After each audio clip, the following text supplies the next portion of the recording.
Hello students, KD तांबे tuber channel में आपका स्वागत है। और आज हम एक नए टॉपिक की बात करेंगे जिसका नाम है लिमिट यानी सीमा। ये टॉपिक फंक्शन यानी फलन से रिलेटेड है और एक इम्पोर्टेंट टॉपिक है जो कि कैलकुलस की स्टार्टिंग में ही अपन पढ़ते हैं। तो चलिए अपन देखते हैं इसका बेसिक कंसेप्ट क्या है। देखिए, सबसे पहले जैसा कि आप जानते हो कि जो स्टैंडर्ड फॉर्म ऑफ फंक्शन होती है, स्टैंडर्ड फॉर्म ऑफ फंक्शन, ये आपकी होती है y equal f of x, जिसमें कि हम सभी जानते हैं कि x जो है वो डोमेन यानी प्रांत को व्यक्त करता है, जबकि y जो है वो रेंज यानी फलन के परिसर को व्यक्त करता है। क्लियर? यहाँ पर ये ध्यान रहे कि कभी कभी ये कंफ्यूजन आ जाती है कि x जैसे डोमेन यानी प्रांत को व्यक्त कर रहा है तो कि एफ ऑफ एक्स किसे करेगा। तो यहाँ ये ध्यान रहे कि y और एफ ऑफ एक्स इक्वल हैं, तो ये भी आपका रेंज और परिसर को ही डिनोट करेगा। अब ये प्रांत परिसर होते क्या है, इसका एक बार शॉर्ट रिवीजन करेंगे। वैसे तो फंक्शन में अपन ने सबने पढ़ा हुआ है। जैसे मान लो y इक्वल एक्स क्यूब कोई फंक्शन है। अब अगर मान लो मैं इसमें x की वैल्यू 2 दूं, तो आप जानते हो इसमें y की वैल्यू 8 आने वाली है। तो ये जो 2 आपने रखा है ये तो हो जाता है डोमेन, और जो 8 आपको प्राप्त हुआ है ये आपकी हो जाती है रेंज। तो इस तरह ये हो जाता है आपका प्रांत और ये हो जाता है परिसर। अब जैसे मैंने फंक्शन को y इक्वल एक्स क्यूब से डिनोट किया है, तो आप इसको यूं भी लिख सकते हो कि f of x equal x cube. इन दोनों कंडीशन में कोई डिफरेंस नहीं है। क्लियर? तो ये सिचुएशन है स्टूडेंट, ये तो है फंक्शन का स्टैंडर्ड फॉर्म। अब अपन चलते हैं इसी में आगे। अब हम बात करेंगे यहाँ पर इनडिटरमिनेट फॉर्म यानी अनिर्धार्य रूप की। अब ये अनिर्धार्य रूप क्या होता है, देखिए इसमें क्या है। अनिर्धार्य रूप का मतलब वे मान जिनका मान निर्धारित नहीं किया जा सकता। जैसे आप देखते हो कि 0 है, 0 क्या है, एक वास्तविक संख्या है। 1 क्या है, नेचुरल नंबर है। 2 क्या है, इवन नंबर, सम संख्या है। लेकिन ऐसी भी कुछ नंबर्स होती हैं जिनका की वैल्यू डिटरमाइन नहीं किया जा सकता, यानी निर्धारित नहीं किया जा सकता। ऐसे मानों को कहते हैं अपन इनडिटरमिनेट फॉर्म। अब ये क्या है, देखिए ये मेन 7 है। 0 अपॉन 0, इन्फिनिटी अपॉन इन्फिनिटी, 1 की पावर इन्फिनिटी, 0 की पावर 0 की पावर 0, इन्फिनिटी की power 0 and 0 into infinity and infinity minus infinity. ये ध्यान रहे, कभी भी अगर इन्फिनिटी प्लस इन्फिनिटी आ जाता है, जैसे मान लो किसी ने कहा इन्फिनिटी प्लस इन्फिनिटी, तो ये जो है आपका ये इनडिटरमिनेट फॉर्म नहीं है, इसका वैल्यू तो इन्फिनिटी के इक्वल ही होगा। क्लियर? तो ये 7 हमको ध्यान रखने हैं। इनको कहते हैं अनिर्धार्य रूप यानी इनडिटरमिनेट फॉर्म। इनका कोई भी मान नहीं होता। और 0/0 जो आप देख रहे हैं इसको कहते हैं प्रिंसिपल इनडिटरमिनेट फॉर्म। क्या कहते हैं इसको? Principal indeterminate form. और जो बाकी जो आपको 6 दिख रहे हैं इनको अपन कहते हैं कंज्यूगेट इनडिटरमिनेट फॉर्म। तो यहां पर अब जैसे आपसे कोई पूछे कि इसमें और इनको हिंदी में क्या कहेंगे, तो ये तो है आपका मुख्य अनिर्धार्य रूप। और ये जो आप देख रहे हैं कंजुगेट इनडिटरमिनेट फॉर्म, ये आपका होता है यहाँ पर संयुग्मी। इनको आर्बिट्रेरी इनडिटरमिनेट फॉर्म भी बोलते हैं, यानी सहायक अनिर्धार्य रूप। तो इसको संयुग्मी अनिर्धार्य रूप भी कहते हैं। तो इसमें ये 2 पोजीशंस हैं स्टूडेंट। अब यहां देखिए आगे की सिचुएशन क्या है। तो इसमें आगे कंसेप्ट देखते हैं। अब अपन देखेंगे यहाँ पर फलन की सीमा क्या होती है। चलिए स्टार्ट करेंगे। यहाँ अपनी नई हेडिंग है स्टूडेंट, फलन की सीमा यानी function of a limit. Clear? अब ये देखिए क्या होती है फंक्शन ऑफ ए लिमिट, इसको मैं आपको बता देता हूं। जैसे मान लो y equal f of x कोई फंक्शन है। Clear? And x equal a belongs to R कोई वास्तविक संख्या है। अब आपने क्या किया कि ये डोमेन को जब आप यहां इसमें रखोगे तो आपको रेंज जो मिलेगी वो कुछ इस तरह मिलेगी एफ ऑफ ए।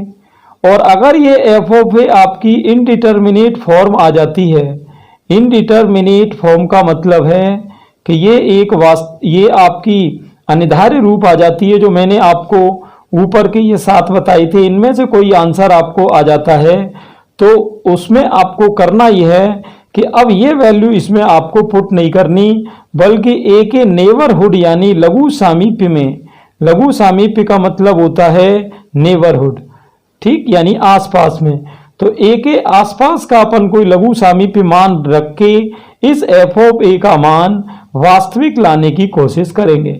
और अगर इस मान के लिए ये वैल्यू वास्तविक आ जाती है तो इस प्राप्त राशि को अपन कहेंगे फलन की सीमा। अब कैसे, देखिए इसका मैं आपको एक एग्जांपल बता दे रहा हूं। जैसे मान लो किसी ने आपको एक क्वेश्चन दे दिया कि limit x tends to 1 x minus 1 upon x square minus 1। तो अभी आप देख रहे हो अगर मैं इसमें x की वैल्यू 1 रखूं तो मुझे 0 अपॉन 0 मिलेगा, तो 0 अपॉन 0 मिलेगा, जो कि क्या है, एक अनिर्धारित रूप है। तो अभी हम इस मान को इसमें डायरेक्ट नहीं रखेंगे, बल्कि इसकी कुछ कैलकुलेशन करेंगे।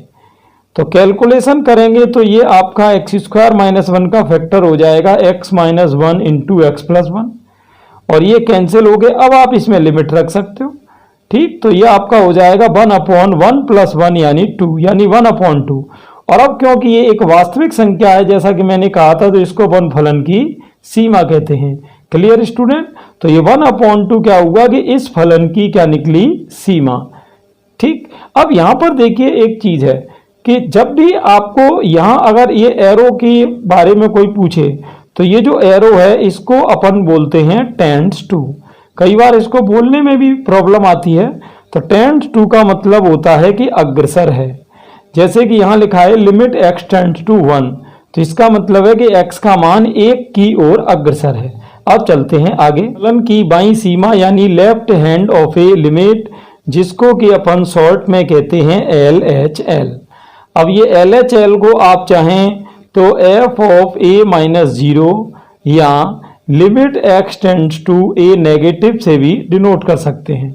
अब ये LHL देखिए होती क्या है, अगर मैंने अभी आपको बताया था कि x इक्वल a रखने से अगर मान लो फलन का मान अनिर्धार्य हो रहा है तो ऐसी स्थिति में आपको a के लघु सामीप्य के मान रखने हैं। तो अगर मान लो x का मान जैसे a है और यहाँ पर ये अनिर्धार्य आ रहा है, तो आपने अगर वो लघु सामीप्य मान इसके दाईं ओर से लिया है, जैसे दाईं ओर तो ये हो गया a प्लस एच, तो ये तो हो जाती है दाईं सीमा, और अगर आपने बाईं ओर से लिया है तो ये हो जाती है बाईं सीमा। अब यहाँ पर h क्या है, h आपका 0 और 1 के बीच की कोई वास्तविक संख्या है जिसका कि मान अल्प है, यानी ये एक अल्प राशि है। क्लियर? तो ये अब देखिए यहाँ करना गया आपको, एक मैं आपको एग्जांपल से बताता हूँ कि आपको LHL कैसे निकालनी है। जैसे मान लो मैंने कोई फंक्शन ले लिया कि f of x equal x square plus 1, x is less than और equal to 1 and 2x x is greater than 1। अब आपसे कोई इसमें पूछता है कि limit x tends to 1 negative या f ऑफ 1 माइनस 0 की वैल्यू क्या है। तो देखिए इन दोनों ही संकेतों का मतलब क्या है, ये दोनों ही संकेत एक पर आपसे LHL निकालने को कह रहे हैं। तो अब अपन इसको निकालते कैसे हैं, चलिए वो मैं आपको बताता हूं। देखिए इसमें करते क्या है स्टूडेंट कि यहाँ LHL का एक फॉर्मूला आता है कि f of a minus 0 equal limit h tends to 0 f of a minus h। Clear? अब आपको किस वैल्यू के लिए कहा गया है, आपको कहा गया 1 के लिए, तो यानी x की वैल्यू 1 है, जो कि अपन किसकी जगह रखेंगे, a की जगह। तो ये आपका हो जाएगा 1 minus 0 equal limit h tends to 0 f of 1 minus h। अब ये 1 माइनस h स्टूडेंट्स क्या है, 1 से छोटा है कि 1 से बड़ा है, ये आपका 1 से छोटा है। तो 1 से छोटा है तो अपन इसको x लेस देन 1 में इसमें रखना है आपको। चलिए यहाँ रख देते हैं। तो ये आपका 1 माइनस h का होल स्क्वायर प्लस 1 हो जाएगा, और यूजिंग द लिमिट तो h की जगह आप 0 रखेंगे, तो 1 का स्क्वायर तो 1 प्लस 1 यानी 2 हो गया, जो कि आप देख सकते हैं एक वास्तविक संख्या है जो कि हमें स्वीकार है। तो ये आपकी वैल्यू LHL की कितनी आ गई, 2। क्लियर? तो यहाँ हमने देखा ये कंसेप्ट है आपका फलन की बाईं सीमा का। ठीक है स्टूडेंट्स, अब चलते हैं अपन नेक्स्ट क्वेश्चन पर। तो यहाँ स्टूडेंट अपनी अगली हेडिंग है right hand of a limit, यानी फलन की दाईं सीमा, और इसको राइट हैंड लिमिट की वजह से कहते हैं RHL। और इसको डिनोट किससे करते हैं? डिनोट आप इसको करेंगे f ऑफ a प्लस 0 से भी कर सकते हैं, या limit x tends to a positive से भी कर सकते हैं। फॉर्मूला इसका क्या है देखिए, f of a plus 0 equal limit h tends to 0 f of a plus h। तो ये आपका फॉर्मूला हो जाता है किसका? RHL का। अब RHL आपको निकालनी कैसे, चलिए मैं आपको एक क्वेश्चन से बता रहा हूं। तो यहां अपन कोई क्वेश्चन ले लेते हैं, जैसे मान लो मैंने ले लिया f ऑफ x इक्वल यहाँ x square plus 2x plus 3, ये अपन ले ले रहे हैं x लेस देन 1, और एक्स स्क्वायर प्लस 2 ले लिया मैंने x greater than equal to 1। अब आपसे कोई कहता है इस फलन की दाईं सीमा यानी आपको RHL निकालनी है, तो देखते हैं कैसे निकलेगी। अब देखिए आपको करना क्या है यहाँ पर, जैसे कि आपको यहाँ x इक्वल 1 के बारे में बात हो रही है, तो पहले तो ये है कि a की वैल्यू 1 रखनी है, और RHL का फॉर्मूला मैंने आपको भी बताया कि f of e plus 0 equal limit h tends to 0 f of a plus h। Value आप रखेंगे, a की वैल्यू क्या है यहाँ पर 1, तो f of 1 plus 0 equal limit h tends to 0 f of 1 plus h। तो यहाँ देखिए अब क्या रहेगा इसमें, limit h tends to 0, 1 plus h कैसी वैल्यू है? 1 से बड़ी है, तो 1 से बड़ी वैल्यू है, तो यानी इसमें अपने को रखना है x की जगह ये 1 प्लस h रखना है, तो चलो रख दो आप। तो यहाँ हो जाएगा 1 प्लस h का होल स्क्वायर प्लस 2, और यहाँ अपन रख देंगे लिमिट h की जगह 0, तो यहाँ हो जाएगा स्टूडेंट 1 का स्क्वायर 1 प्लस 2, और ये फाइनल आंसर हो गया 3। क्लियर? तो ये स्टूडेंट हो गई अपनी फलन की दाईं सीमा। अब चलते हैं अपन अगला क्वेश्चन है स्टूडेंट अपना कि फलन की सीमा का अस्तित्व यानी एग्जिस्टेंस ऑफ लिमिट होनी फंक्शन। अब किसी भी फंक्शन की लिमिट कब एग्जिस्ट करेगी यानी कब विद्यमान होगी और कब एग्जिस्ट नहीं करेगी, चलिए उसके बारे में बात करेंगे। यहाँ मैं पहले आपको थोड़ा सा इसका ग्राफिकल नोटेशन बताता हूँ। देखिए जैसे कि इसमें होता क्या है स्टूडेंट, जैसे कि आपका x और y एक्सिस है, तो जो RHL होती है, जैसे मान लो ये है x इक्वल a, ठीक। अब यहाँ पर होता क्या है कि a के ऊपर तो आपको पता है a की रेंज f ऑफ a होती है, और इस f ऑफ a के दाईं ओर की जो भी वैल्यू है ये, इसको कहते हैं अपन LHL। क्लियर? और इसके बाईं ओर की जो वैल्यू होती है ये a के ऊपर वाली वैल्यू की बात कर रहा हूं मैं, इसके दाईं ओर की, इसको कहते हैं अपन RHL। अब अगर देखिए अब इसमें 3 शर्तें हैं कि अगर फलन की सीमा अस्तित्व में है यानी इस तरह से ग्राफ का स्लोप बन रहा है, तो वहां पर 2 बातें होनी चाहिए, एक तो LHL और RHL, ये दोनों आपकी होनी चाहिए रियल यानी वास्तविक, पहला पॉइंट। और दूसरी चीज कि LHL और RHL आपस में होने चाहिए बराबर। क्लियर? बराबर होने से क्या होगा कि यहाँ पर जो आपको ये ग्राफ दिख रहा है ये बिल्कुल कंटिन्यूअस बनेगा, और कंटिन्यूअस ग्राफ बनने का मतलब है कि फलन की सीमा अस्तित्व में है। क्लियर? यहाँ पर ये ध्यान रहे कि अभी हम बात इस f ऑफ a की नहीं कर रहे हैं, बात सिर्फ हो रही है LHL और RHL की, ये दोनों बराबर होना जरूरी है। Clear student? तो ये अब देखिए फलन की सीमा अस्तित्व में कब नहीं भी होती है इसका भी देख लेते हैं। जैसे मान लो कभी किसी ने इस तरह का ले लिया, जैसे कि मान लो ये आपका a है तो f ऑफ a ऊपर रहेगा, अब बाईं ओर का मान ये है और दाईं ओर का आपका ये है, तो इस ग्राफ का देखिए मतलब क्या है, इसका मतलब है कि LHL और RHL दोनों विद्यमान तो हैं, यानी LHL और RHL दोनों वास्तविक तो हैं क्योंकि ग्राफ बन रहा है दोनों का, लेकिन LHL और RHL बराबर नहीं है। तो ऐसी स्थिति में अपन कहेंगे कि फलन की सीमा अस्तित्व में नहीं है। क्लियर? या मान लो एक एलिमिनेट हो रही है, विलोपित हो रही है, जैसे LHL का ग्राफ दिखाई दे रहा और RHL का नहीं दे रहा, तो उस कंडीशन में भी अपन क्या कहेंगे कि फलन की सीमा अस्तित्व में नहीं है। तो कहने का मतलब ये है कि दोनों का ग्राफ भी शो होना चाहिए और दोनों इक्वल भी होनी चाहिए। कैसे? एक क्वेश्चन से चलिए इसको देखते हैं। जैसे मैंने मान लो कोई क्वेश्चन ले लिया f of x equal 1 plus x 5 minus x, ये लेना है x less than equal to 2 में, ये एक्स ग्रेटर देन 2 में, और एक्स इक्वल 2 पर आपको करनी है सीमा के अस्तित्व की जांच। क्लियर? क्वेश्चन किस तरह आएगा, आपको ऐसा फंक्शन दिया होगा, अब वो बोलेगा कि इस वैल्यू के लिए इस फलन की सीमा अस्तित्व में है या नहीं, ये चेक करना है। तो देखते हैं अब ये चेक कैसे होगा। देखिए, सबसे पहले अपन बात करेंगे RHL की। तो RHL का फॉर्मूला मैंने आपको बताया था, f of a plus 0 equal limit h tends to 0 f of a plus h. तो ए की वैल्यू कितनी स्टूडेंट 2, तो f of 2 plus 0 equal limit h tends to 0 f of 2 plus h. तो ये आपका लिमिट h टेंड्स टू 0, ये 2 plus H 2 से बड़ी वैल्यू है, तो ये आपकी यहाँ जाएगी, तो यहाँ आपकी हो जाएगी 5 माइनस और x की जगह ये आपका 2 प्लस एच। अब यहाँ आप क्या करोगे, h की जगह 0 लगा दोगे, तो ये आपका हो जाएगा 5 माइनस 2 यानी 3। तो ये आपकी स्टूडेंट वैल्यू हो गई किसकी, RHL की। चलिए ठीक है, अब अपन चलते हैं यहाँ पर LHL में। LHL का फॉर्मूला है f of a minus 0 equal limit h tends to 0 f of a minus h. तो यहाँ ए की वैल्यू क्या है स्टूडेंट 2 है, तो ये 2 minus 0 equal limit h tends to 0 f of 2 minus h हो गया। अब चलिए ठीक है, limit h tends to 0, 2 minus h कैसी वैल्यू है, 2 से छोटी वैल्यू है, तो ये आपकी जाएगी इसमें। चलिए ठीक है, 1 प्लस एक्स की जगह 2 माइनस एच, तो यहाँ आपका h की जगह हो जाएगा 0 और ये 1 प्लस 2 हो जाएगा 3।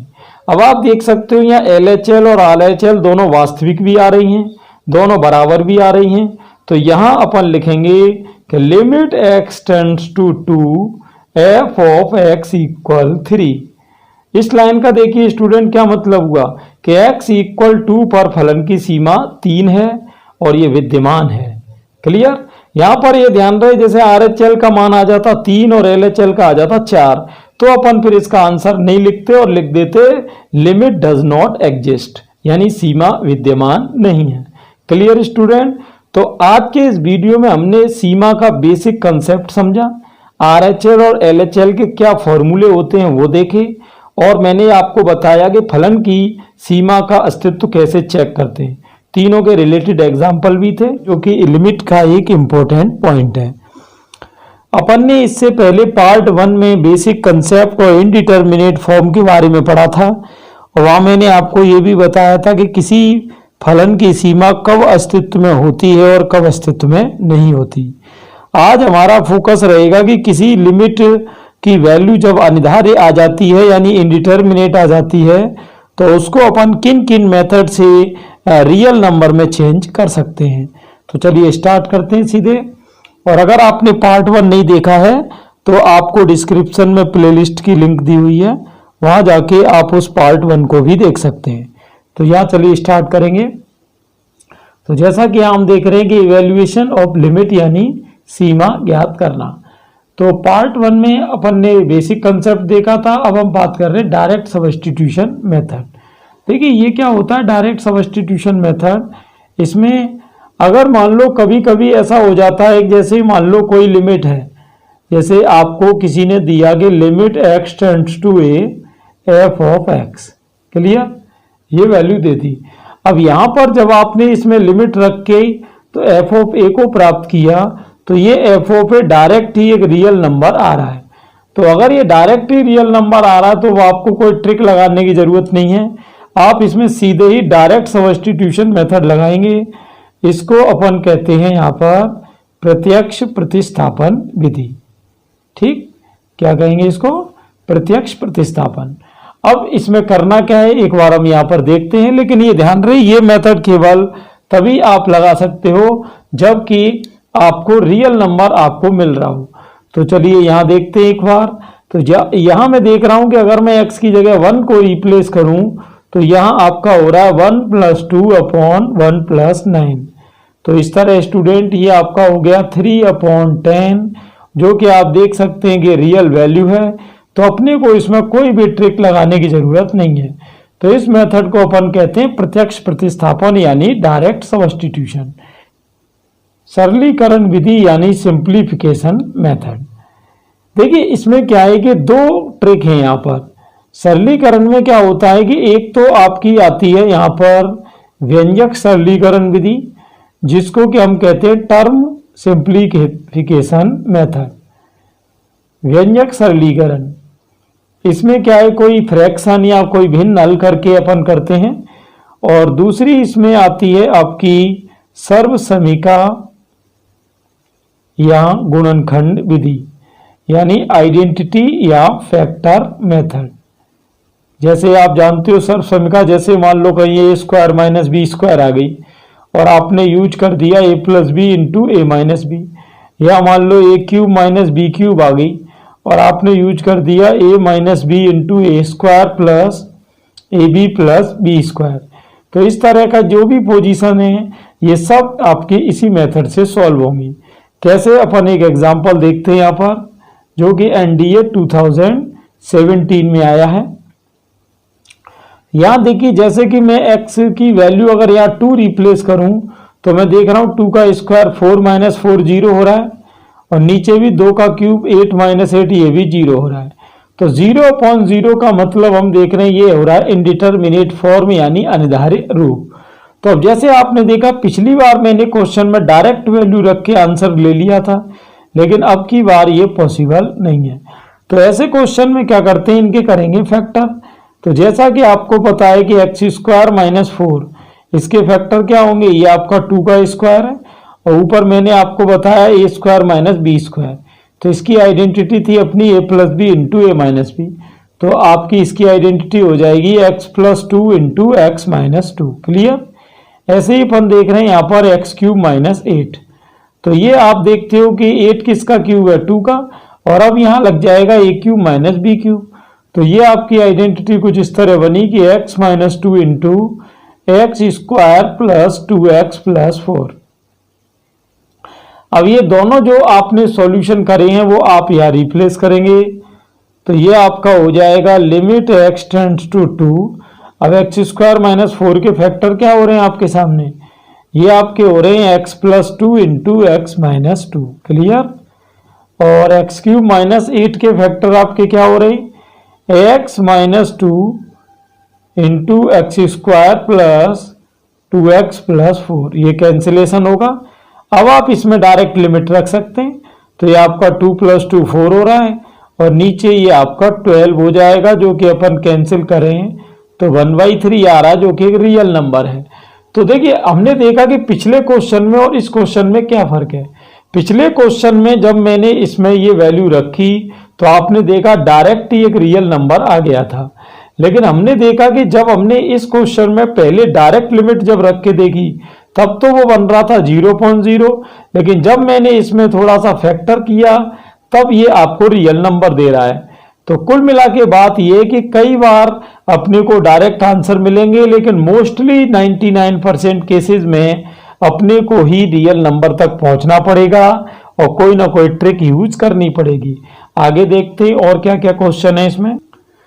तो यहाँ अपन एक क्वेश्चन देख रहे हैं एनडीए 2012 का, जिसमें कि ये दो मिडिल टर्म स्प्लिट यानी अपन जो बीच वाले टर्म को तोड़ के फैक्टर करते हैं वो करेंगे। तो देखते हैं, पहले अपन ये देखते हैं कि फैक्टर की यहाँ जरूरत पड़ क्यों रही है। देखिए अगर मैं यहाँ x की वैल्यू 2 रखूं तो आप देख रहे हो 2 का स्क्वायर 4, 4 प्लस 2 क्या हो रहा है 6 माइनस 6 यानी 0, और नीचे भी 2 का स्क्वायर 4 प्लस 2 यानी 6 माइनस 6 0 हो रहा है 0.0। तो इस तरह अगर हम देखें यहाँ पर तो 0.0 में डायरेक्ट वैल्यू तो हम नहीं रखी जा सकती। तो इसके लिए चलिए अपन क्या करेंगे, दोनों का कर लेते हैं यहाँ पर फैक्टर। तो आप जानते ही हो कि इसके फैक्टर क्या हो जाएंगे, माइनस 2x माइनस एक्स, और ये आपने पेयर बना लिया। यहाँ आपका x इंटू एक्स माइनस 2 या माइनस 1 कॉमन ले लें तो यहाँ x माइनस 2 पूरे में से कॉमन हो जाएगा x minus 2 into x minus 1। और दूसरे में देखते हैं, दूसरा है आपका x square plus x minus 6। तो यहाँ अपन देखें तो यहाँ फैक्टर हो रहे हैं स्टूडेंट 3x माइनस 2x, ये भी आपने पेयर बना लिया, या x कॉमन ले लें तो ये आपका हो जाएगा x प्लस 3, और माइनस 2 कॉमन ले लें तो ये भी आपका x प्लस 3। अब पूरे में से common x plus 3 into x minus 2 हो रहा है, ये सिचुएशन आपकी बन रही है। चलिए अब इसको यहाँ पर अपन रख लेते हैं। तो लिमिट x टेंड्स टू 2, तो इसके आपके फैक्टर क्या हुए, ये आपके हो गए x minus 2 and x minus 1, और यह आपके इसके फैक्टर हुए x plus 3 into x minus 2। तो ये कैंसिल। अब आप इसमें वैल्यू डाल देंगे, x की वैल्यू 2, तो ये 2 माइनस 1 1 हो गया, और यहाँ 2 प्लस 3 आपका 5। तो इस तरह स्टूडेंट्स ये आपके हो गया 1/5, जो कि एक रियल नंबर है। तो इसको कहते हैं फैक्टर मेथड यानी गुणनखंड विधि। अगला देखते हैं अपन क्वेश्चन। अगले में आपको एनडीए 2009 का क्वेश्चन दिया है, और जिसमें कि अगर मैं डायरेक्ट वैल्यू रख के चेक करूं तो मैं देख रहा हूं x की जगह 1 माइनस 1 0, और नीचे भी 2 प्लस 5 7 माइनस 7 0। अब 0.0 बनने का मतलब है कि डायरेक्ट वैल्यू अब इसमें नहीं रखी जा सकती। तो अब देखिए ऊपर तो एक लीनियर इक्वेशन है, रैखिक समीकरण है, तो इसके तो कोई फैक्टर होंगे नहीं, लेकिन नीचे क्वाड्रेटिक यानी द्विघात है, तो इसके आपके फैक्टर हो जाएंगे। तो इसके चलिए अपन फैक्टर कर लेते हैं। तो अब आप देख सकते हो यहाँ 7x के आपके फैक्टर हो गए माइनस 2x माइनस 5x। ये आपने पेयर बना लिया, कॉमन लेंगे 2x तो आपका हो जाएगा x माइनस 1, माइनस 5 कॉमन लेंगे तो फिर से x माइनस 1, पूरे में से कॉमन है x माइनस 1, और यहाँ बचा 2x माइनस 5। तो ये दोनों आप यहाँ पर रख देंगे। तो यहाँ आपकी स्टूडेंट ये वैल्यू हो रही है, फैक्टर आपके क्या निकले, x minus 1 and 2x minus 5, ये कैंसिल। आप x की जगह ये 1 डाल देंगे, तो 1/2 इंटू 1 यानी 2, 2 माइनस 5 माइनस 3। तो इस तरह ये आपका हो गया माइनस 1/3, जो कि एक रियल नंबर है। तो ये थी स्टूडेंट अपनी फैक्टर मेथड यानी गुणनखंड विधि। अब चलते हैं एक और important trick for infinite method.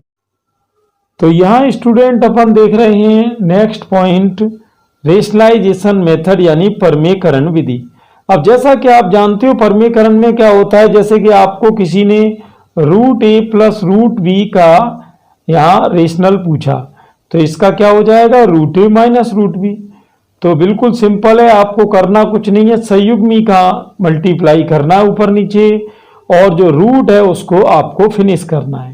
देखते हैं यहाँ पर 2 क्वेश्चन मैंने आपके लिए लिए हैं, दोनों आईआईटी में आए हुए हैं, आईआईटी 2007 एंड आईआईटी 2010। तो दोनों क्वेश्चन आप थोड़ा ध्यान से देखें। तो चलिए स्टार्ट करते हैं। यहाँ पर limit x tends to 0 x upon √1 plus x minus 1, यहाँ आप कंजुगेशन करेंगे यानी परमीकरण करेंगे। देखिए कंजुगेशन या संयुग्मीकरण या रेशनलाइजेशन या परमीकरण या परमेयकारी गुणनखंड बनाना, ये सब एक ही प्रोसेस है। तो यहाँ आपका √1 प्लस x प्लस 1 का ये आपने ऊपर नीचे कर दिया। तो लिमिट x टेंड्स टू 0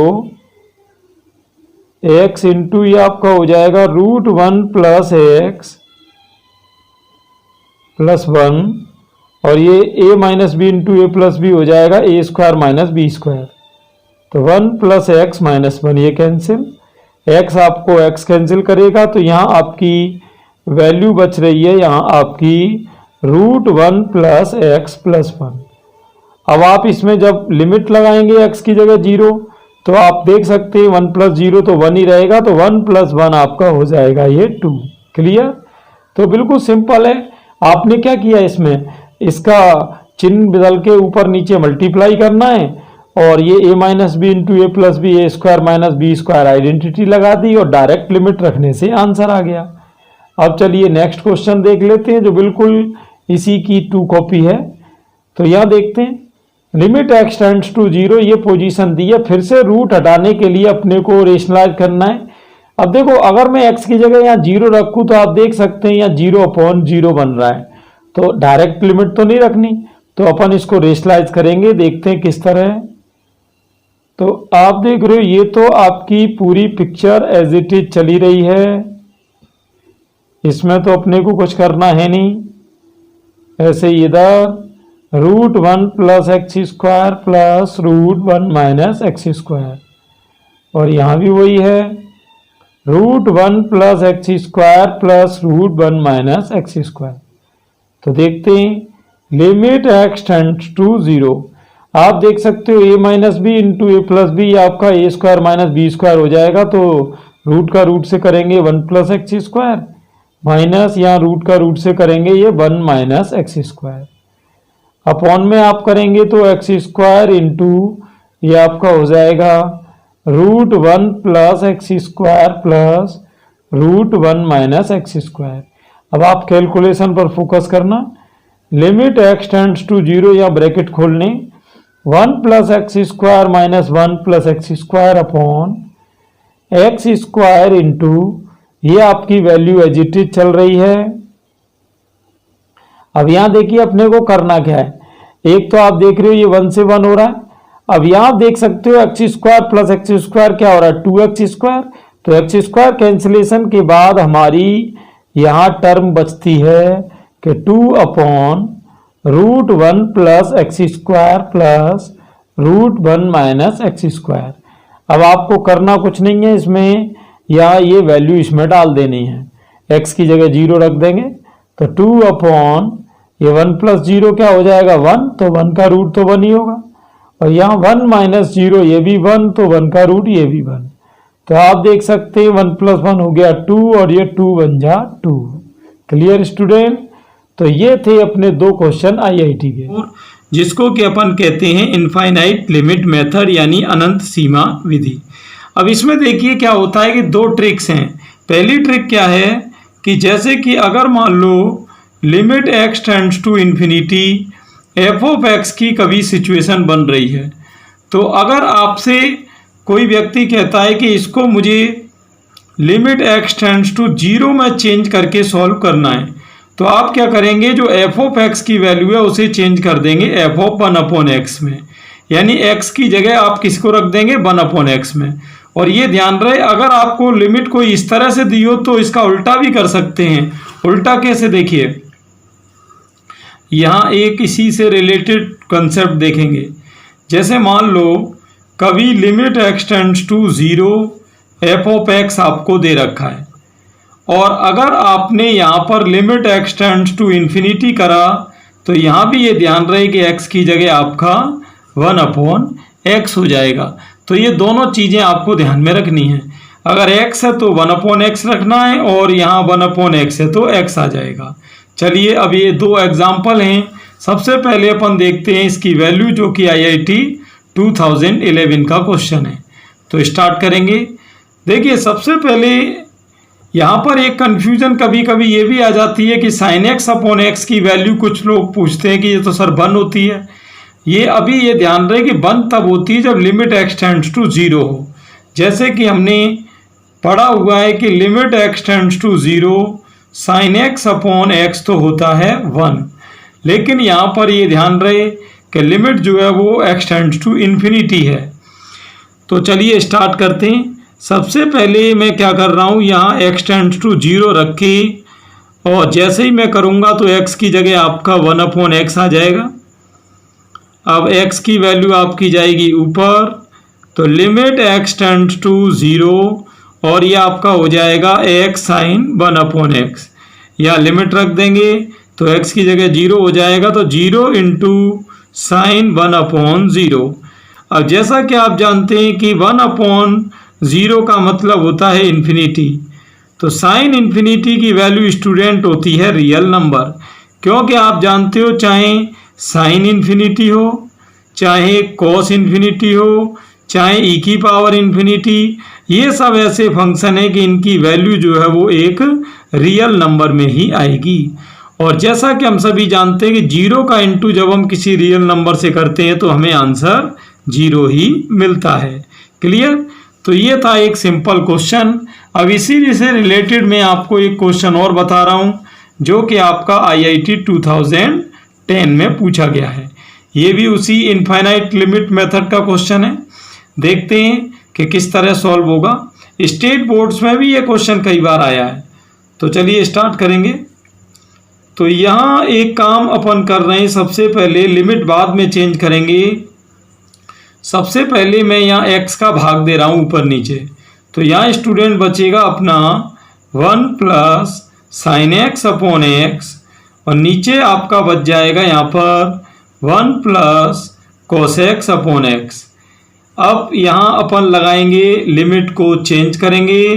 तो जैसे ही मैं इन्फिनिटी को 0 की लिमिट में चेंज करूँगा तो आप सभी को पता है कि 1 प्लस यहाँ x की जगह अपने को 1 अपॉन x आ जाएगा। क्लियर? यही सिस्टम नीचे कर देंगे, 1 प्लस कॉस 1 अपॉन एक्स, और यहाँ भी 1 अपॉन एक्स। अब ये x आपका गया ऊपर। तो यहाँ देखते हैं अब क्या सिचुएशन बनेगी। तो लिमिट x टेंड्स टू 0, और यहाँ अब स्टूडेंट अपना हो जाएगा 1 plus x sine 1 upon x, और नीचे भी वही सिचुएशन है कि 1 plus x cos 1 upon x. तो लिमिट लगा देंगे।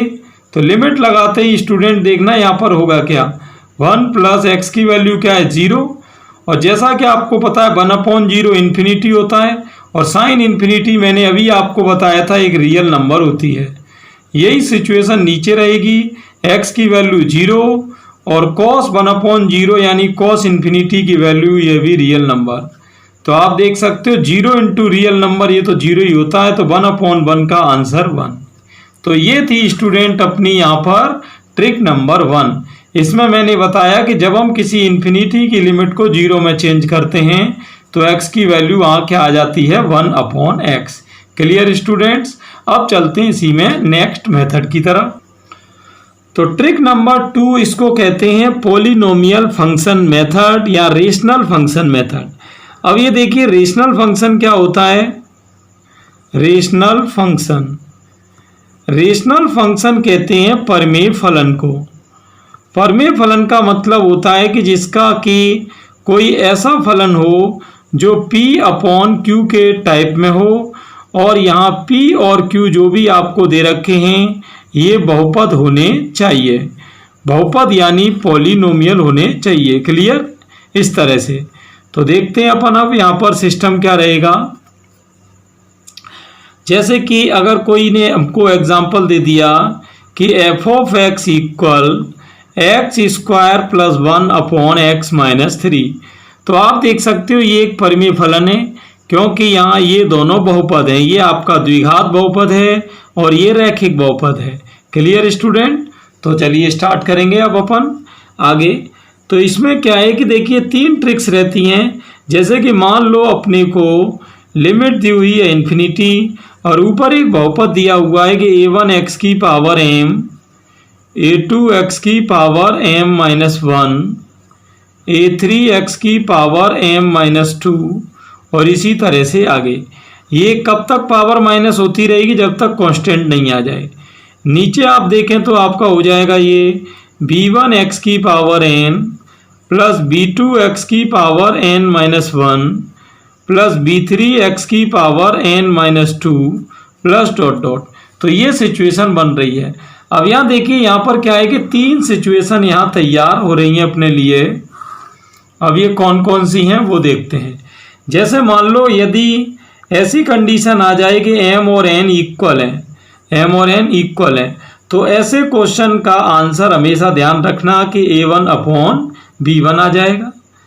अगर मान लो m की वैल्यू n से कम आ गई, जैसे ऊपर पावर कम है नीचे ज़्यादा है, तो ऐसे क्वेश्चन का आंसर 0 हो जाता है। और अगर मान लो ऐसी कंडीशन आ जाए कि m ग्रेटर देन n हो जाए, यानी ऊपर वैल्यू ज़्यादा है नीचे कम है, तो ऐसे क्वेश्चन में आंसर आप लेंगे इन्फिनिटी। कैसे? एक एक एग्जाम्पल देखते हैं इनका। जैसे मान लो मैंने यहाँ पर आपका एग्जाम्पल ले लिया है limit x tends to infinity 5x³ plus 7x² plus 9x plus 1, और नीचे मान लो मैंने ले लिया यहाँ पर आपका 6x³ plus 9x plus 8।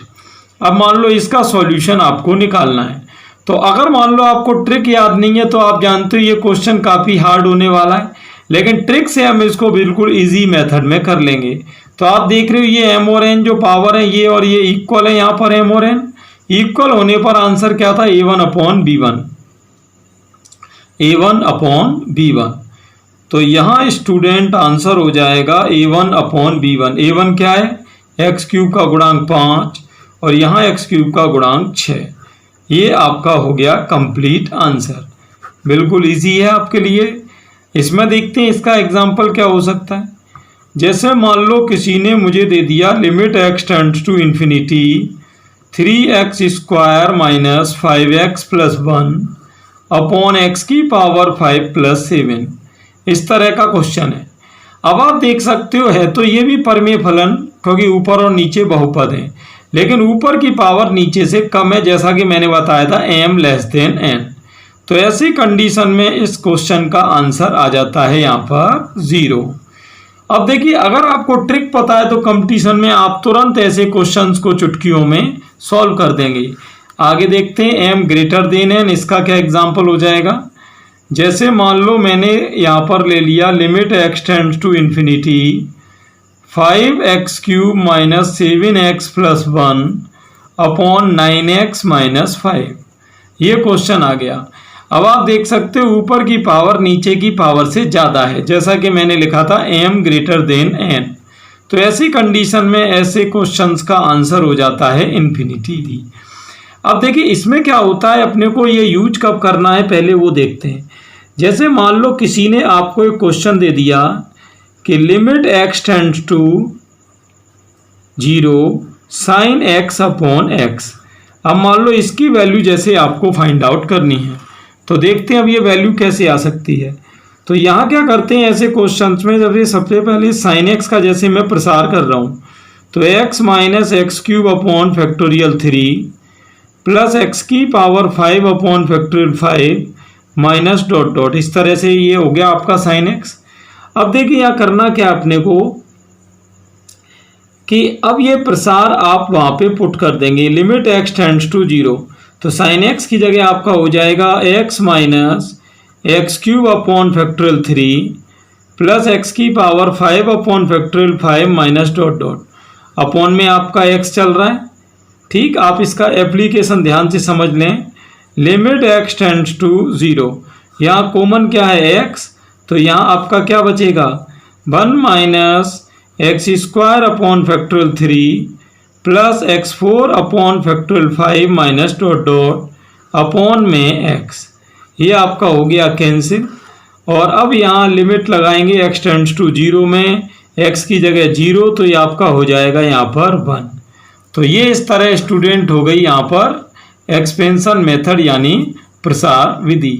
Clear. अब ये लेकिन प्रसार विधि में देखिए दो बातें हैं। सबसे पहले तो ये कि आपको यहाँ पर प्रसार याद होना चाहिए और फिर आप एग्जैक्ट उसकी कैलकुलेशन कर लें। तो सबसे पहले हम देखते हैं कि कौन कौन से प्रसार हैं वो यहाँ पर हमारे काम आ सकते हैं। साइन एक्स के बाद बात कर रहे हैं अपन कोस एक्स की। तो कोस एक्स का प्रसार होता है 1 minus x square upon factorial 2 plus x की power 4 upon factorial 4 minus dot dot infinity. ये आपका कोस हो गया। टेन एक्स का प्रसार अगर आपसे कोई पूछे तो ये आपका हो जाता है x plus x cube upon 3 plus 2x की power 5 upon 15 plus dot dot. ये ध्यान रहे ये सभी अनंत श्रेणी प्रसार हैं, यानी इनके पदों की संख्या इनफाइनाइट तक जानी है। आगे देखते हैं 10 के बाद चलिए अपन बात करेंगे हाइपरबोलिक साइन एक्स की। हाइपरबोलिक साइन एक्स का पता आप सभी को है कि हाइपरबोलिक साइन एक्स एक तरीके से शॉर्ट इंडिकेशन है ई की पावर एक्स माइनस ई की पावर माइनस एक्स अपॉन 2 का। क्लियर। तो इसका प्रसार क्या होता है देखिए x plus x cube upon factorial 3 plus x की पावर 5 अपॉन फैक्टोरियल 5 और डॉट डॉट इन्फिनिटी। याद देखिए अब इसको याद करने की क्या ट्रिक है।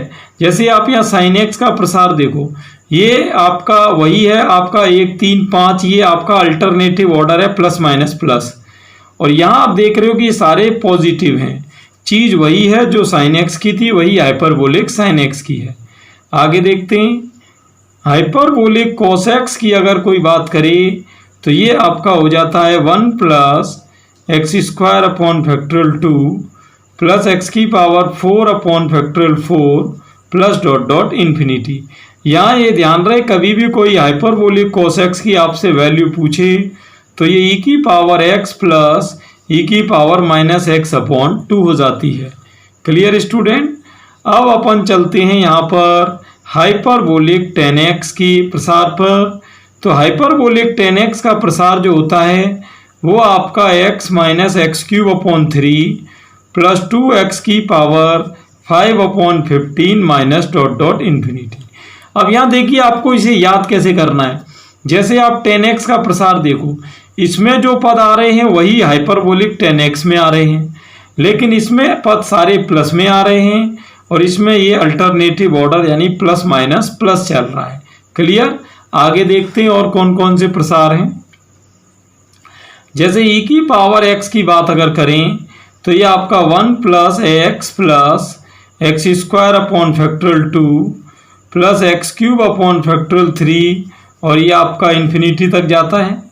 ऐसे ही अगर हम e की पावर माइनस एक्स की बात करें तो यहाँ पर एक पद प्लस का और एक पद आपका हो जाता है माइनस का। क्लियर। तो ये है स्टूडेंट अपना चरघातांकी प्रसार। आगे बात करेंगे अपन ए की पावर एक्स। ए की पावर एक्स में देखिए क्या होता है, जैसे कि 1 plus x log base e A plus x log base e a का whole square upon factorial 2 plus dot dot और ये इन्फिनिटी तक है। ए की पावर माइनस एक्स का करेंगे तो स्टूडेंट प्रसार यही आएगा, बस एक प्लस का और एक माइनस का रहेगा। क्लियर। चलिए अब चलते हैं कुछ और प्रसार पर और कुछ क्वेश्चंस को भी देखेंगे। तो चलिए कुछ एक दो पहले क्वेश्चन देखते हैं, फिर आगे नए प्रसार पर चलेंगे। जैसे मान लो किसी ने आपको दे दिया कि लिमिट x टेंड्स टू 0 5 की power x minus 1 upon x की वैल्यू क्या है। तो अभी आपने ए की पावर x का प्रसार देखा था, तो आप उसी से इसको बना लेंगे। तो आपका मैंने अभी बताया था ए की पावर x का प्रसार क्या होता है, 1 plus x log base e A plus x log base e a का whole square upon factorial 2 plus dot dot. तो ये यहाँ अपन जमा देते हैं। चलिए, तो लिमिट x टेंड्स टू 0 5 की पावर x का हो जाएगा, यहाँ a की वैल्यू 5 है, बस आपको वही चेंज करनी, बाकी तो वही है ही।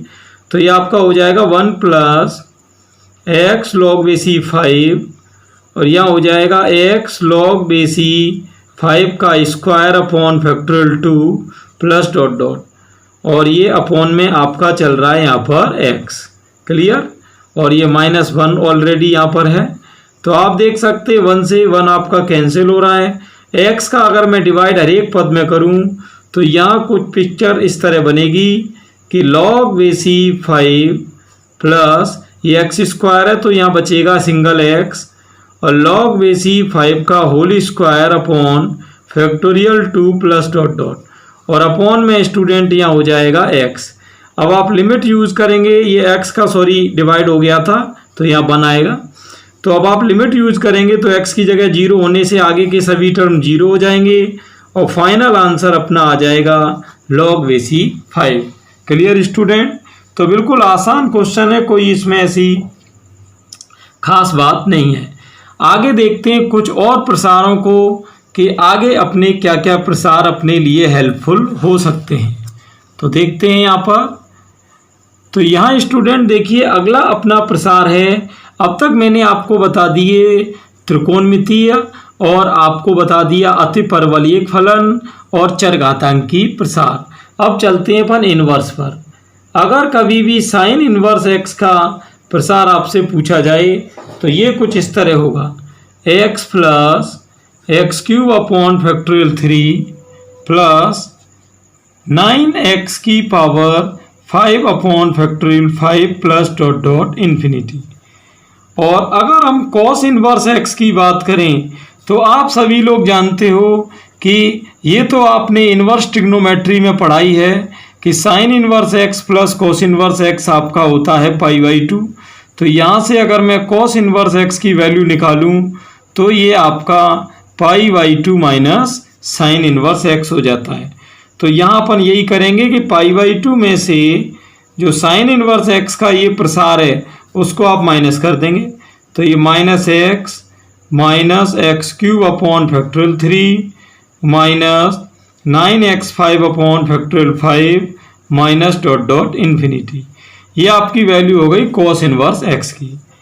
आगे बात करेंगे अपन टेन इनवर्स एक्स में। इसमें देखिए क्या होता है, x minus x³ upon 3 plus x5 upon 5 और ये आगे प्लस माइनस का टर्म इसी तरह से इन्फिनिटी तक चलता है। ये ध्यान रहे अभी मैंने जितने भी आपको प्रसार बताए थे ये सभी इनफाइनाइट एक्सपेंशन हैं, यानी अनंत प्रसार हैं। इन सभी में पदों की संख्या अपरिभाषित है, यानी ज्ञात नहीं की जा सकती। आगे कुछ और प्रसार देखते हैं जिनको कहते हैं अपन binomial expansion and logarithmic expansion. Start करेंगे। यहाँ स्टूडेंट अपना अगला प्रसार है आपके सामने log बेसी 1 प्लस एक्स का। इसे ये ध्यान रहे अगर कभी आपसे कोई log 1 प्लस एक्स का प्रसार पूछे तो ये पॉइंट और ये पॉइंट एक ही है। तो log बेसी 1 प्लस एक्स का आपका हो जाता है x minus x² upon 2 plus x³ upon 3 minus dot dot infinity. ये आपका हो गया log बेसी 1 प्लस एक्स। आगे अगर हम बात करें चलिए क्वेश्चन की, तो दूसरा एक प्रसार पहले और देख लेते हैं log बेसी 1 माइनस एक्स। तो इसमें क्या होता है कि इसमें स्टूडेंट सारे ही टर्म आपके नेगेटिव हो जाते हैं। ठीक है, इसमें आपके सारे ही टर्म नेगेटिव हो जाते हैं। क्वेश्चन किस तरह से बनता है, जैसे मान लो किसी ने आपको दे दिया कि लिमिट x टेंड्स टू 0 और log of 1 plus x upon x. वैसे तो अपन सभी जानते हैं कि एक मानक सीमा है और इसकी वैल्यू +1 है, लेकिन इसको प्रूव कैसे करेंगे प्रसार की सहायता से, चलिए वो एक बार देख लेते हैं। तो यहाँ पर देखिए log 1 प्लस एक्स का जो प्रसार है वो आपका ऊपर मैंने बताया था कि x minus x² 2 plus x³ 3 minus dot dot infinity होता है, अपॉन में आपका x चल रहा है। तो यहाँ जैसे ही मैं x से भाग दूंगा सभी पदों में तो यहाँ बचेगा आपका 1 minus x/2 plus x² upon 3 minus dot dot infinity. तो यहाँ स्टूडेंट क्या है कि अपन x की जगह 0 लगाएंगे तो x वाले पद 0 हो गए, तो यहाँ आपका बचेगा 1। तो इस तरह ये रियल नंबर में अपना आंसर आ गया 1। अब मैं आपको ले चलूँगा बाइनोमियल एक्सपेंशन यानी द्विपद प्रसार की तरफ। तो चलिए स्टार्ट करते हैं। सबसे पहले द्विपद प्रसार में अब जो भी मैं आपको बताऊंगा वो होंगे बाइनोमियल एक्सपेंशंस। बाइनोमियल एक्सपेंशन का मतलब आपका होता है द्विपद प्रसार। ठीक है, जैसे आपने 11th में टॉपिक पढ़ा था द्विपद प्रमेय, ये उसी से रिलेटेड है। अब इसका सीमा में क्या यूज़ है चलिए वो देखते हैं। तो बाइनोमियल एक्सपेंशन में सबसे जो मेन एक्सपेंशन है वो है x प्लस a की पावर n का। ये आपका हो जाता है x की power n plus nc1 x की power n minus 1 into a plus nc2 x की power n minus 2 into a square. और आपका ये तब तक जाएगा जब तक कि a की पावर n नहीं आ जाए। क्लियर। ऐसे ही अगर हम x माइनस a की पावर n की बात करें तो प्रसार यही रहता है, बस आपका एक पद प्लस का हो जाएगा और एक पद माइनस का। इसे अपन कहते हैं अल्टरनेटिव ऑर्डर यानी एकांतर क्रम। क्लियर। आगे देखते हैं, अगर कभी 1 प्लस एक्स की पावर n की सिचुएशन आ जाए, 1 प्लस एक्स की पावर n, तो ये स्टूडेंट हो जाता है 1 plus nx plus n into n minus 1 upon factorial 2x² plus n into n minus 1 n minus 2 upon factorial 3x³ और इसी तरह से ये कब तक चलेगा जब तक x की पावर n नहीं आ जाए। अगर मान लो 1 माइनस एक्स की पावर n हो तो आपका वही है क्रम, एक पद प्लस का और एक पद माइनस का। बस इस क्रम में इनको चलाते रहेंगे अपन। तो ये आपका हो गया यहाँ पर प्लस माइनस। Clear student? अब देखिए क्वेश्चन किस तरह का बनता है, पहले मैं आपको वो बता दूं जो कि पहले एग्जाम में आया हुआ क्वेश्चन है। जैसे limit x tends to 0 1 plus x की power n minus 1 upon x। ये क्वेश्चन आपका पूछा गया था NDA 2014 में। तो यहाँ स्टूडेंट देखते हैं कि अब ये क्वेश्चन होगा कैसे। तो सबसे पहले जैसा कि आप सभी लोग जानते हैं कि 1 प्लस एक्स की पावर n का प्रसार मैंने जस्ट अभी बताया आपको, ये रहा। तो इसको अपन यहाँ सेट कर देंगे 1 plus n x plus n minus 1 upon factorial 2 into x square, और ये आपका चलता रहेगा, बाद में माइनस का आपका 1 है और अपॉन में ये बचेगा हमारा x। तो 1 से ये बन जाएगा और x का भाग अगर हम हर एक पद में दें तो यहाँ स्टूडेंट हमारा कुछ इस तरह से टर्म बनेगा कि n plus n minus 1 upon factorial 2 into x plus dot dot. अब यहाँ क्या करेंगे अपन, यूजिंग द लिमिट, तो x वाले पद आपके 0 में गए, यहाँ बचा आपका n। तो इस तरह क्लियर स्टूडेंट ये आंसर हो रहा है आपका। यहाँ पर दो विशेष प्रसार आप और ध्यान रखना, यहाँ दो विशेष स्थिति हैं कि अगर 1 प्लस एक्स की पावर माइनस एन आ जाए तो क्या करना है, और 1 माइनस एक्स की पावर माइनस एन आ जाए तो क्या करना है। क्लियर? देखिए इसमें और इस पहले वाले में क्या डिफरेंस था, ऊपर पावर पॉजिटिव थी, यहाँ एन नेगेटिव है। तो ऐसी कंडीशन में स्टूडेंट अपना हो जाता है 1 minus n x plus n into n minus 1, ये n plus 1 sorry, upon factorial 2 x square. यहाँ ये ध्यान रहे ऊपर वाले प्रसारों में माइनस थी, यहाँ पर अंदर प्लस है, और इसी तरह से आगे 1 माइनस एक्स की पावर माइनस एन में क्या होगा कि बाहर भी माइनस है और अंदर भी माइनस है, तो यहाँ ऑल पॉजिटिव की कंडीशन आ जाती है, प्रसार वही रहेगा जो ये है।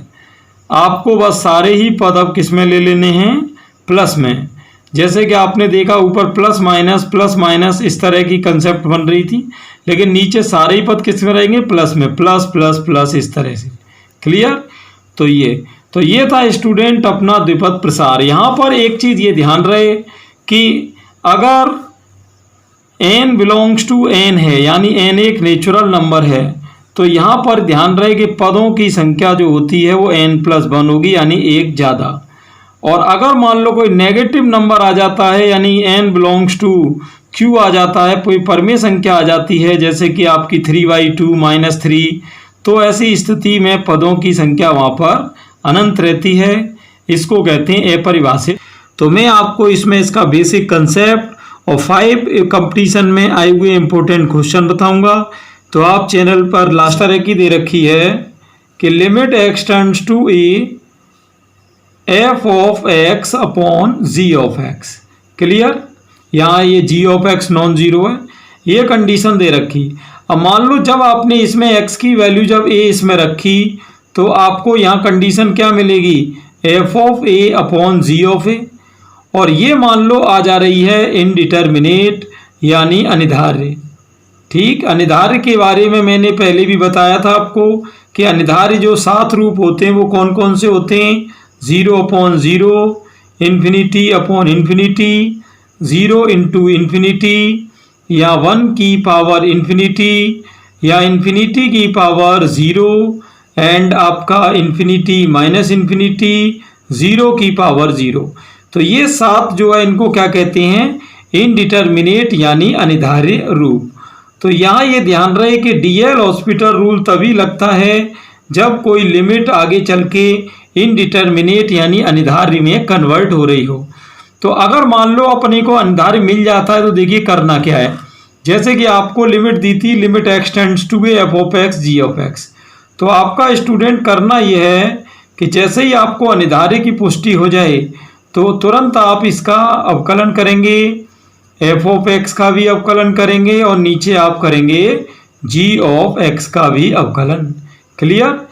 अब मान लो जब आप अवकलन करेंगे तो कुछ इस तरह की क्वांटिटी बनेगी, जैसे कि f ऑफ x का हो जाएगा f डैश ऑफ x, और g ऑफ x का हो जाएगा आपका g डैश ऑफ x। तो यहाँ x की वैल्यू जब मैं a इसमें पुट करूँगा तो ये आपका हो जाएगा f dash of a upon g dash of a।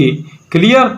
अब ये अपनी अगर रियल नंबर आ जाती है तो बस यहीं पे अपन क्वेश्चन को फिनिश कर देंगे। और अगर ये दोबारा भी इनडिटरमिनेट बनता है तो एक बार फिर से DLH लगाएंगे।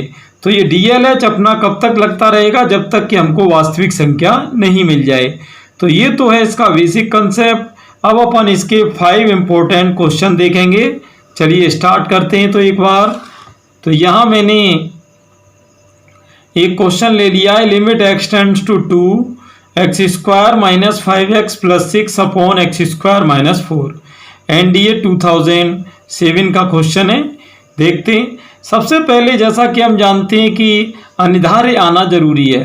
तो जब मैं x की वैल्यू 2 लगाऊंगा इसमें, तो आप देख रहे हैं ये 2 का स्क्वायर 4 और ये 10 हो जाएगा। तो आप देख रहे हो 0/0 यहाँ पर बन रहा है।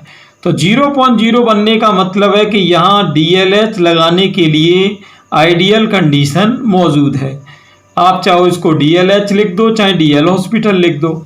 तो जैसा कि मैंने बताया था आपको DLH में क्या करना होता है, आपको DLH में करना ये है कि अंश और हर का x के सापेक्ष अवकलन करना है। तो एक्स स्क्वायर का क्या हो जाएगा आपका 2x, 5x का 5 और नीचे एक्स स्क्वायर का ये भी 2x। अब आप जैसे ही इसमें लिमिट रखेंगे x की वैल्यू 2 हो जाएगी। तो ये आपका हो जाएगा 2 2 जा 4 माइनस 5 और ये 2 2 जा 4। तो फाइनल आंसर इस तरह आपका आ गया -1/4। और आप जैसा कि देख रहे हैं एक रियल नंबर है, तो अपने को दोबारा इसमें कुछ करने की ज़रूरत नहीं पड़ेगी। चलते नेक्स्ट क्वेश्चन पर, जो आपका NDA 2009 का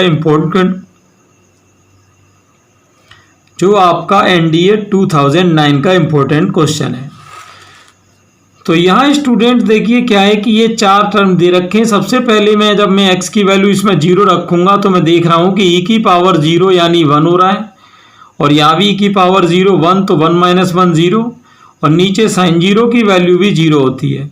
तो कहने का मतलब ये अनिर्धार्य रूप की पुष्टि तो हो रही है। अब अगर मान लो अनिर्धार्य बन रहा है तो सीधी बात है कि जैसे ही मैं यहाँ लिखूंगा यूजिंग DLH, तो ये लिखते ही स्टूडेंट क्या होगा कि इन चारों टर्म का होगा अब डिफरेंशिएशन अलग अलग।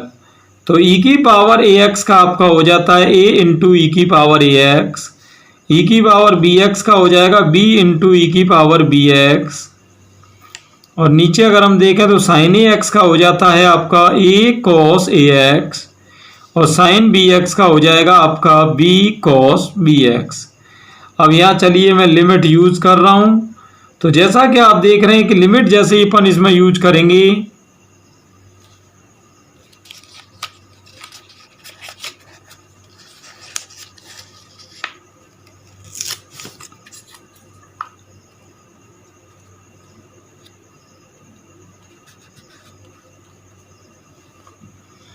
तो यहाँ मैं इसमें लिमिट यूज कर रहा हूँ। तो आप देख सकते हैं a इंटू ई की पावर 0 क्या हो जाएगा 1, यहाँ भी e की पावर 0 1, तो यहाँ b आ जाएगा। cos 0 की वैल्यू भी 1 होती है, तो नीचे भी a माइनस बी, और a माइनस बी से a माइनस बी कैंसिल करके 1 आ रहा है, जो कि रियल नंबर है। रियल नंबर आने का मतलब है कि अपना क्वेश्चन सॉल्व हो चुका है। नेक्स्ट क्वेश्चन पर चलेंगे। तो यहाँ स्टूडेंट एक क्वेश्चन है एयरफोर्स 2015 का। तो देखते हैं इसमें क्या वैल्यू बनेगी। तो जैसा कि मैंने बताया कि पहले तो आपको अनिर्धार्य लाना जरूरी है, जिससे कि अपन DLH को इनवाइट कर सकें। तो x की वैल्यू जैसे ही मैं यहाँ 0 रखूंगा तो ये आपका हो जाएगा 0 अपॉन, और x की वैल्यू 0 रखते ही 1 - 1 ये भी 0, तो 0/0 आ रहा है। इसका मतलब कि अपन यहाँ DLH का जो रूल है वो यूज कर सकते हैं। तो चलिए देखते हैं स्टार्ट करके। तो लिमिट x टेंड्स टू 0।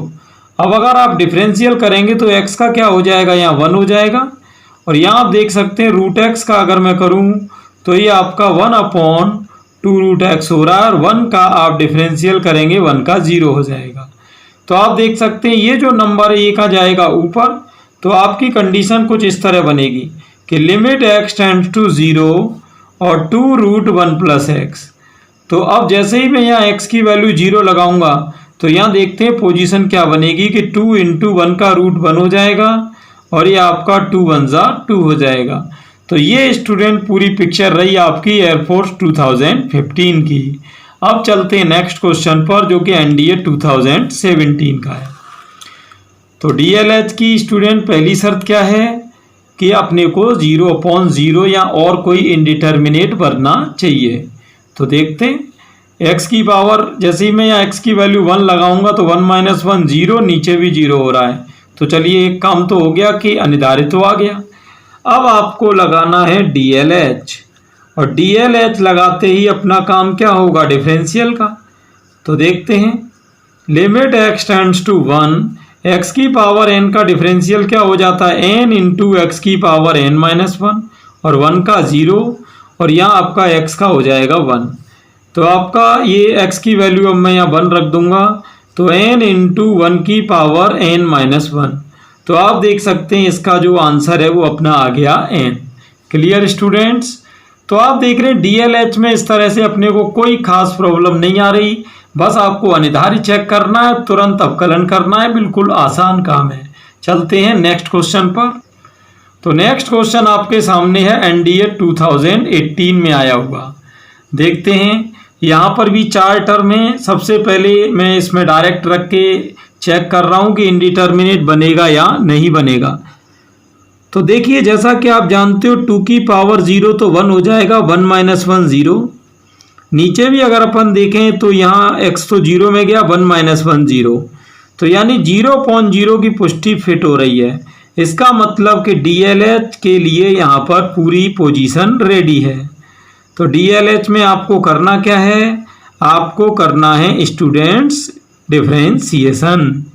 तो 2 की पावर x का क्या होगा, अगर हम डिफरेंशियल की बात करें तो हम सभी जानते हैं कि a की पावर x का डिफरेंशियल होता है a की पावर x log बेसी है। तो 2 की पावर x का क्या हो जाएगा स्टूडेंट्स, 2 की पावर x log बेसी 2, और 1 का आपका 0 हो जाएगा। नीचे की बात करें तो रूट x का आपका हो जाता है 1/2√x, और 1 का ये आपका 0। ठीक, तो आप ध्यान देना, अब मैं x की वैल्यू लगा रहा हूँ 0, तो 2 की पावर 0 तो 1 हो गया, क्या बचा आपका log बेसी 2। यहाँ भी अगर हम देखें तो 1/, ये x की जगह तो 0 हो गया, 2 1 जा 2, तो ये पावर ऊपर ले लेंगे आप। तो यहाँ स्टूडेंट्स अपनी पिक्चर कुछ इस तरह रहेगी, 2 इंटू log बेसी 2। क्लियर?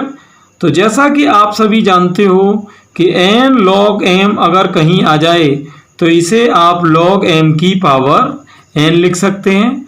तो यहाँ जब मैं इस 2 को ऊपर ले जाऊंगा तो ये कुछ log बेसी 2 की पावर 2 हो जाएगा। तो यहाँ आपका log बेसी 2 की पावर 2 यानी 4 कर देंगे, तो ये आपका हो। अब देखिए इसमें मानक सीमा होती क्या और ये आई कहाँ से, चलिए उसको अपन पहले फर्स्ट से स्टार्ट करेंगे। जैसे कि लिमिट x टेंड्स टू 0, कहीं भी अगर sin x/x या limit x tends to 0 x/sin x की कंडीशन आपको बनती हुई दिखाई दे तो इसकी वैल्यू स्टूडेंट होती है यहाँ पर 1। क्लियर? अब ये देखिए आई कहाँ से, तो उसका मैं आपको एक बार प्रूफ बता देता हूँ। जैसे कि हम सभी लोग जानते हैं कि sin x का एक्सपेंशन होता है x - x³ प्लस x की पावर 5/5 माइनस .. क्लियर? अब अगर मैं इसका यूज इसमें करूं तो आप देख सकते हैं कि यहाँ पर हो रहा है limit x tends to 0, sin x की जगह मैं ये एक्सपेंशन लगा दूंगा, तो ये आपका हो जाएगा x - x³ प्लस x की पावर 5/5 माइनस .. अपॉन में आपका x चल रहा है। अब ऊपर से अगर हम x को कॉमन ले लें तो x को कॉमन लेने से यहाँ पर स्टूडेंट आ जाएगा 1 - x² प्लस x की पावर 4/5 माइनस .. अब आप देख सकते हो ये मैं कैंसिलेशन करूंगा और लिमिट जैसे ही लगाएंगे तो आपका x 0 हो जाएगा, तो ये आपकी वैल्यू 1। अब देखिए यहाँ तो हमने इसको प्रूव किया है, लेकिन आपको हर बार प्रूफ की ज़रूरत नहीं पड़ेगी। अगर आपसे कभी भी पूछा जाए तो आपको डायरेक्ट इसकी वैल्यू लगा देनी है कि sin x/x की वैल्यू क्या हो जाएगी 1। बस इसमें लिमिट का ध्यान रखना है कि लिमिट x टेंड्स टू 0 होनी चाहिए। अब अपन डायरेक्ट देखेंगे कि और कौन कौन सी स्टैंडर्ड लिमिट हैं जो हमारे काम की हैं। चलिए स्टार्ट करते हैं। तो जैसे कि अगर मान लो कभी भी limit x tends to infinity sine x upon x आ जाए तो इसकी वैल्यू यहाँ पर 0 हो जाती है। यहाँ ये ध्यान रहे, इस लिमिट पर आप ध्यान रखना कि अगर लिमिट x टेंड्स टू 0 होगी तो वैल्यू आएगी 1, और limit x tends to infinity है तो इसकी वैल्यू आएगी 0। क्लियर। थर्ड देखते हैं, limit x tends to 0 cos x की स्टैंडर्ड लिमिट आपकी 1 हो जाती है।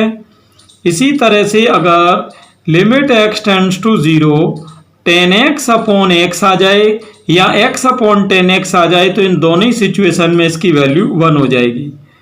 आगे देखते हैं, अगर इन्वर्स फंक्शन में अपन जाएं तो sign inverse x upon x की वैल्यू भी यहाँ पर 1 होती है। आगे देखते हैं और कौन कौन सी लिमिट हैं। तो यहाँ स्टूडेंट नंबर 6 पर है हमारा लिमिट x टेंड्स टू 0 अगर कभी भी tan inverse x upon x आ जाए तो इसकी वैल्यू भी स्टूडेंट्स 1 रहेगी। और limit x tends to 0 e की power x minus 1 upon x आ जाए तो इसकी वैल्यू फिर से 1। और limit x tends to 0 a की power x minus 1 upon x आ जाए तो इसकी वैल्यू होती है अपनी log बेसी a। क्लियर। आगे देखते हैं, 9 नंबर पर है अगर limit x tends to 0 log of 1 plus x upon x आ जाए तो इसकी स्टैंडर्ड लिमिट आपको लगा देनी है +1। And limit x tends to 0 log of 1 minus x upon x आ जाए तो इसकी स्टैंडर्ड लिमिट स्टूडेंट्स हो जाएगी -1। आगे देखते हैं, लिमिट x टेंड्स टू 0 अगर कभी भी 1 प्लस एक्स की power n minus 1 upon x इस तरह की कोई सिचुएशन बने तो इसकी वैल्यू n हो जाएगी। नंबर 12 देखते हैं। नंबर 12 में देखिए क्या है कि लिमिट x टेंड्स टू 0 अगर कभी भी मान लो इस तरह की सिचुएशन आपको दिखाई दे कि x की पावर n माइनस a की power n upon x minus a, इस कंडीशन में student limit x tends to आपको लेनी है a। क्लियर। a कोई रियल नंबर हो सकता है तो इसकी वैल्यू हो जाती है n a की पावर n माइनस 1। अभी स्टूडेंट्स आपको मैं हर एक स्टैंडर्ड लिमिट पर एक एक क्वेश्चन बताऊंगा तो आप सभी वीडियो में बने रहना। और आपको ये अभी एक बार लिमिट ध्यान रखनी है और जब अपन क्वेश्चन स्टार्ट करेंगे तो आप एक बार फिर से भी इनको रिपीट करके देखना। चलिए स्टार्ट करते हैं आगे। और ये आपकी 13 नंबर पर है limit x tends to a x की पावर m माइनस a की पावर m अपॉन x की पावर n माइनस a की पावर n आ जाए तो इसकी वैल्यू m अपॉन n की पावर a की पावर m माइनस n हो जाती है। तो ये अपने को ध्यान रखना है। क्लियर। आगे चलते हैं। यहाँ पर अगला पॉइंट है अपना, कभी भी अगर student limit x tends to 0 e की power minus x minus 1 upon x आ जाए तो इसकी वैल्यू स्टूडेंट हो जाएगी अपनी -1। क्लियर। तो यहाँ ये अपने को ध्यान रखना है। तो लिमिट x टेंड्स टू 0 अगर आपका hyperbolic sine x upon x की वैल्यू आ जाए तो ये भी आपकी +1 हो जाएगी। ठीक है ना। यहाँ पर इस तरह ही ध्यान रखेंगे। आगे देखते हैं। तो अब स्टूडेंट ये 15 स्टैंडर्ड लिमिट के बाद मैं आपको सीधे ले चलता हूँ बिना टाइम वेस्ट किए इम्पोर्टेंट क्वेश्चंस पर जो प्रीवियस एग्जाम्स में पूछे गए हैं। तो यहाँ सबसे पहले एनडीए 2013 का एक क्वेश्चन है limit x tends to 0 x upon root 1 plus x minus 1। तो अब देखते थे कि वैसे तो ये मैंने आपको पहले और भी मेथड से क्वेश्चन कराए थे, लेकिन आज के वीडियो में हम जो भी क्वेश्चन करेंगे वो स्टैंडर्ड लिमिट से ही करेंगे। तो आप सभी थोड़ा ध्यान रखना। देखिए अभी आपने एक स्टैंडर्ड लिमिट पढ़ी थी कि limit x tends to 0 1 plus x की power n minus 1 upon x कहीं आ जाए तो इसकी मानक सीमा n होती है। तो यहाँ पर मैं देखिए एक काम कर रहा हूँ, लिमिट x टेंड्स टू 0 अगर ऊपर से हम x को हटा लें तो ये नीचे चला जाएगा और इसको आप 1 प्लस एक्स की पावर 1/2 भी लिख सकते हैं, यानी ये सिचुएशन बन जाएगी। अब आप यहाँ देखिए कि इसको देखो, यहाँ n की वैल्यू यहाँ क्या है 1/2। तो जब मैं ये मानक सीमा लगाऊंगा तो आप इसको यूं भी लिख सकते हैं कि 1 upon limit x tends to 0 1 plus x की पावर 1/2 माइनस 1 अपॉन एक्स। क्योंकि आप देख रहे हो कि ये तो अचर संख्या है, इस पर तो कोई लिमिट का प्रभाव पड़ेगा नहीं। तो अगर हम अब ये फॉर्मूला लगाएं तो यहाँ स्टूडेंट अब इसकी वैल्यू यहाँ आपकी हो जा रही है, ये वैल्यू आपकी हो जा रही है 1/2, क्योंकि पावर ही इसमें आता है और 2 अगर आप ऊपर ले जाएंगे तो फाइनल आंसर हो गया अपना 2। क्लियर? तो चलते हैं नेक्स्ट क्वेश्चन पर। नेक्स्ट क्वेश्चन है student limit x tends to 0 2 की power x minus 1 upon root 1 plus x minus 1। ये आपका आया है एनडीए 2010 में। तो जैसा कि हम जानते हैं, हमने स्टैंडर्ड लिमिट पढ़ रखी है कि limit x tends to 0 a की power x minus 1 upon x कभी भी आ जाए तो इसकी वैल्यू log बेसी a होती है, जबकि limit x tends to 0 1 plus x की power n minus 1 upon x कभी आ जाए तो इसकी वैल्यू n। तो इन दोनों मानक सीमाओं को अपन इसमें लगाएंगे। अब उसके लिए सिचुएशन अपने को तैयार ये करनी पड़ेगी कि अपॉन में दोनों के x आना चाहिए। तो चलिए देखते हैं कि इसका ट्रांसफॉर्मेशन में किस तरह करूँगा, आप ध्यान देना।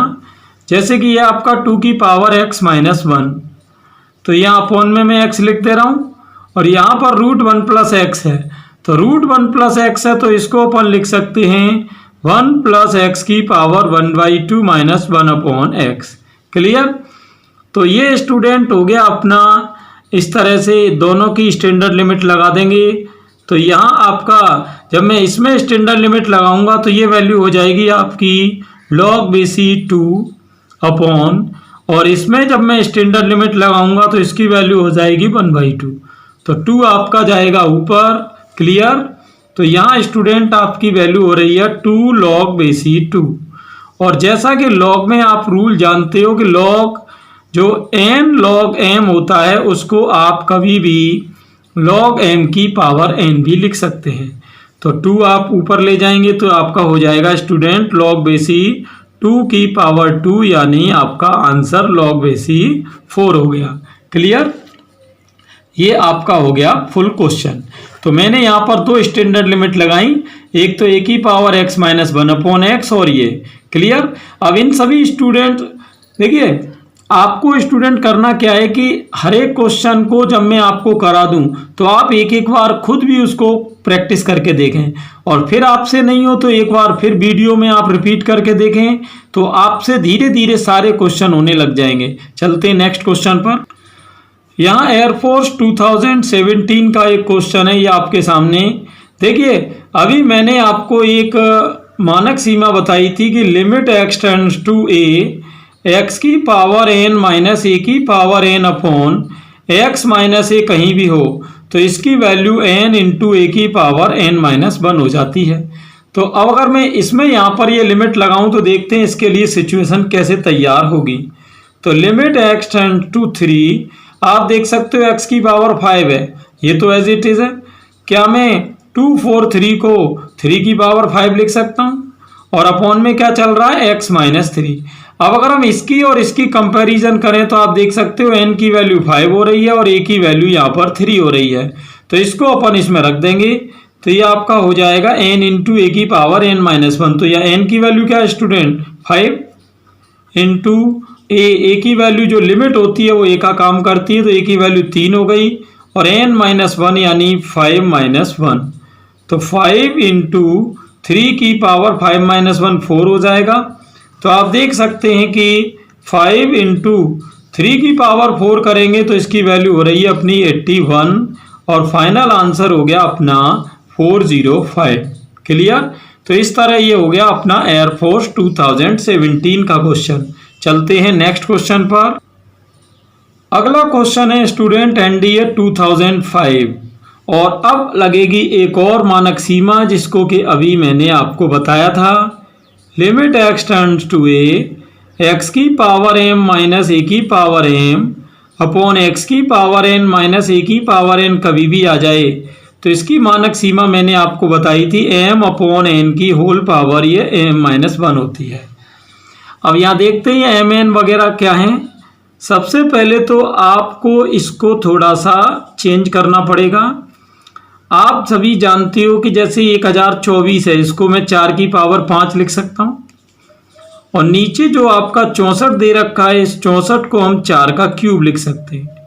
तो अब अगर मैं इससे इसकी तुलना कराऊं तो आप देख सकते हैं ऊपर की पावर 5 है, यानी m की वैल्यू तो हो गई आपकी 5, नीचे की पावर 3 है तो n की वैल्यू हो गई 3, और a जो लिमिट होती है वो a होती है, तो आपकी a हो गई 4।